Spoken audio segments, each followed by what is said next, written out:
Tom, nice to meet you again. So, as you can imagine, we have a lot of questions from the community. And first of all, it's the running beta of Cataclysm, of course, and a lot of things will change there, especially the classes and, the resources of the Paladin and the Hunter, because Hunter is getting energy, and the Death Knight.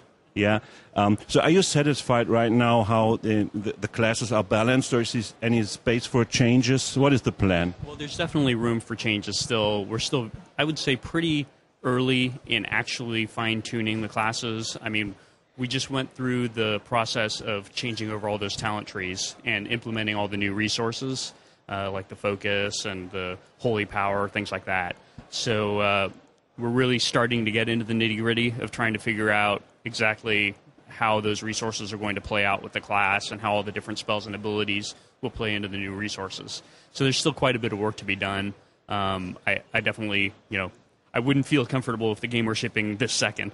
I would say it still needs a couple more months, of sorting these kinds of things out.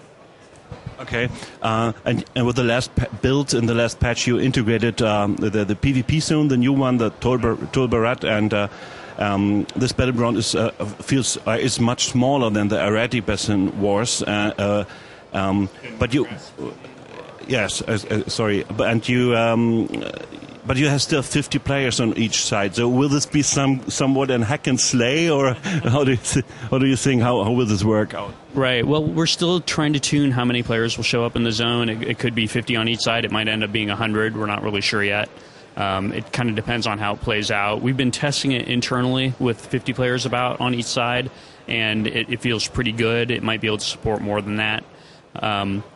It's also recently undergone some pretty significant design changes, so I'm not even sure, actually, as of what the last beta build was, which version we had of Tolbarad on the beta test. There was a version that we found was way too confusing as far as players knowing what they had to do, because the defensive team was capturing towers to give the offensive team, or destroying towers to give the offensive team less time to take over the zone. But it was very confusing that the defensive team was performing an offensive action. So players got very confused about what they were supposed to be doing in our internal testing.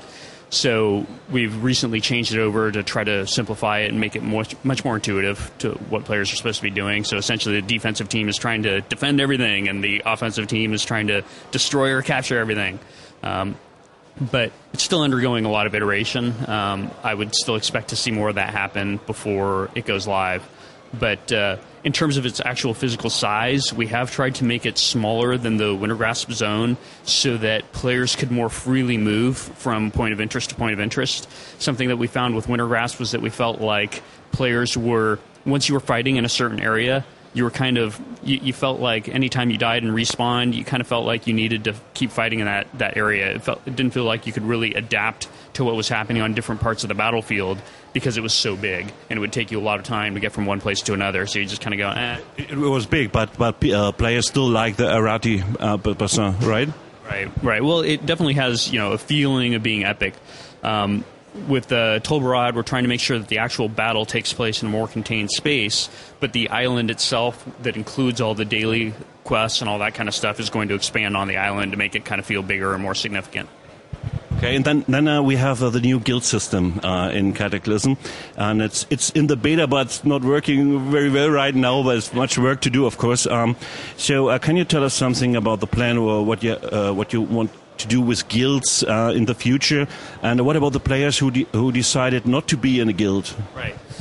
Well, more than anything else, our philosophy with the guild system was for the new guild system to recognize the accomplishments that guilds are making, and while we're giving them rewards, we're making sure to give them rewards that don't increase their character power. It was very important to us that if a player was not in a guild, that their character would not be less powerful or less able to do DPS, less able to heal, or less able to tank than somebody that was in a guild. So that's still a very core philosophy of ours. So while somebody that's not in a guild might miss out on some of the fun perks, and they miss out on just the enjoyment of getting guild achievements and kind of experiencing things as a group of friends, they won't fall behind in terms of character power, and that's still the case, and we're going to hold that philosophy going forward. Now I have a question. It's really a personal question about the stats on items. It's some kind of inflationary because I found items in the beta with level 318 and with 1500 spell power or whatever on a weapon, and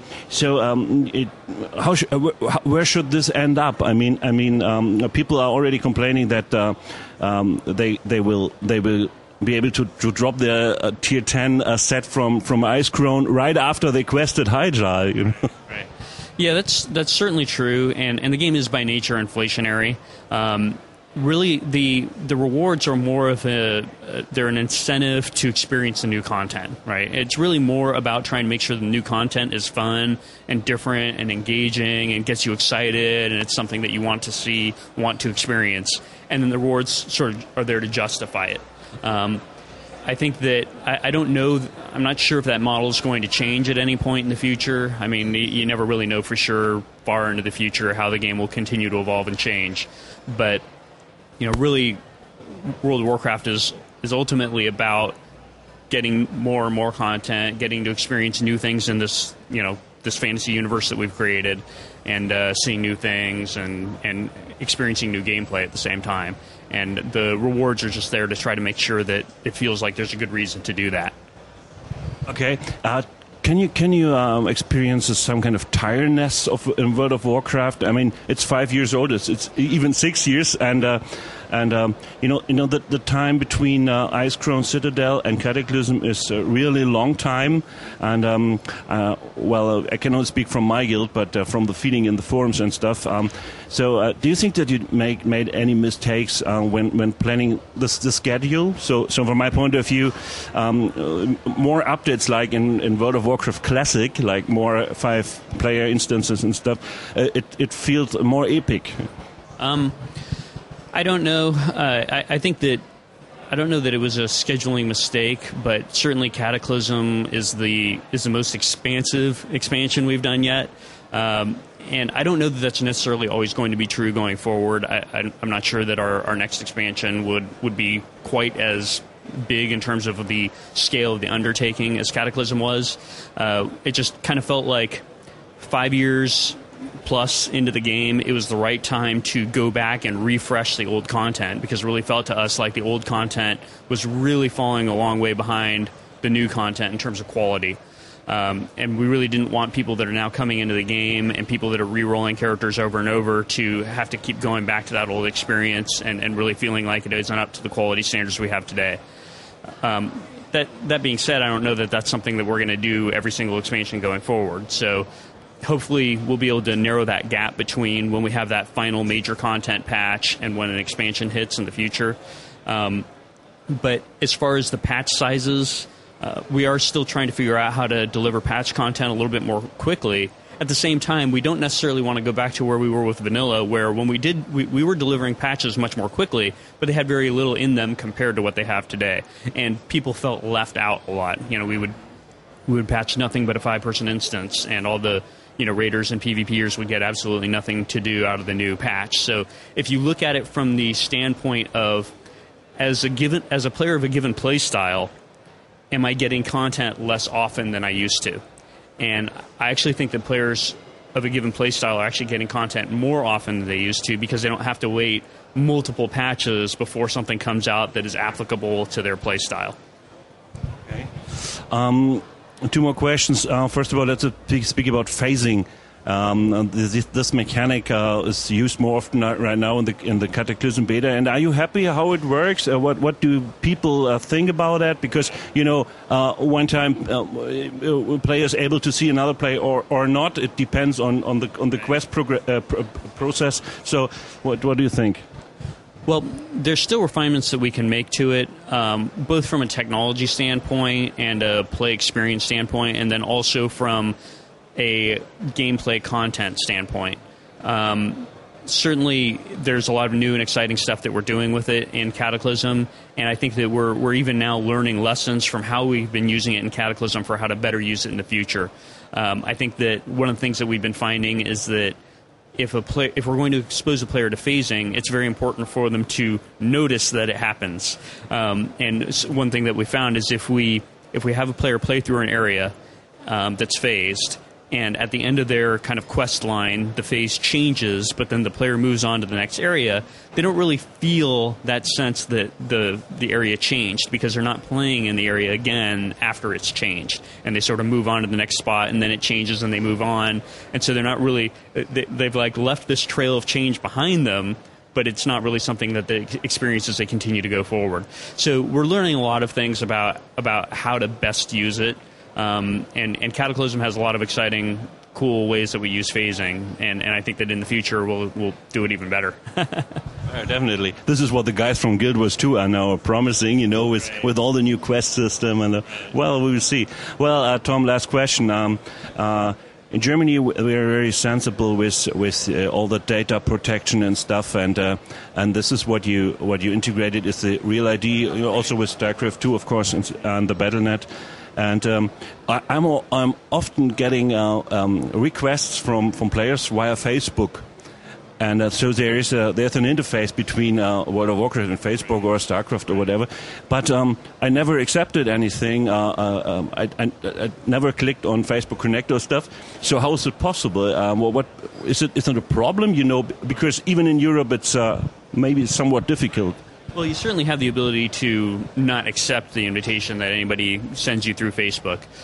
More than anything else, we wanted the link with Facebook to just be an easy way for players to populate their friends list in BattleNet to start with. Because we knew that when the system first went live, that people were going to have to go through that whole process of, okay, which of my friends play, and I'm going to enter in every single one of their email addresses and send out the invitation, accept, decline. So we were just trying to make that process a little bit smoother by saying, hey, if they're your friend on Facebook, you can import your Facebook friends list and have it send out invites through there. So at least you don't have to go through typing it and all those email addresses. Really just meant to be a convenient thing for players to do, knowing that the person on the other end, if you were just some random Facebook connection that wasn't really a very close real life friend, you could always just decline the invitation.